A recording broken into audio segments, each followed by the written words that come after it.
Donald Trump yesterday in his address to the Republican convention spoke about that iconic moment where he said, fight, fight, fight. We've all seen the pictures, that the image is etched into our minds.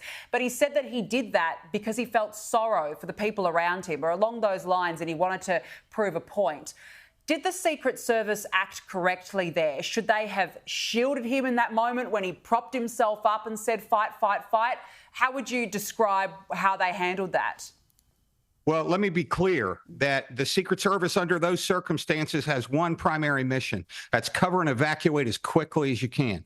But the president is the president, and he stood, he's a big guy, and they were talking to him, trying to get him to move, but he made the decision to stop and to acknowledge the crowd. Was it the best case scenario from the Secret Service's perspective? Absolutely not. But the Secret Service doesn't always dictate to the president what he does. And in this case, the former President Trump wanted to assure the American people that despite trying to be murdered, he was standing strong. Yeah, you've got these two conflicting stories when it comes to the Secret Service. You've got those brave guys and girls actually, who rush the stage to protect the president, but then you have the former president, current challenger, likely next president, but then you've also got, the security lapses as well, which kind of leads us back to the director, Kimberly Cheadle. Can she survive this? I mean, she's digging her heels in at the moment, but I think she's going to be dragged before quite a few politicians in Washington next week who are probably going to be demanding her resignation. Does she need to do that to save the reputation of the Secret Service? Well, I often have said on interviews, it's not about her. It's about the country.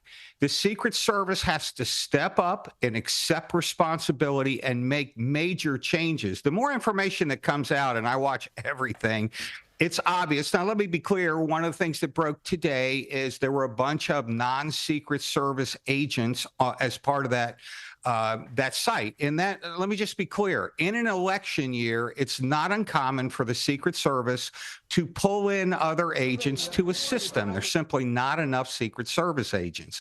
With that said, the Secret Service is still directly hands-on supervising all aspects of the security. So when you hear Director Cheadle initially say, well, that was a police post, or there were just a number of statements made that had, quite honestly, me shaking my head.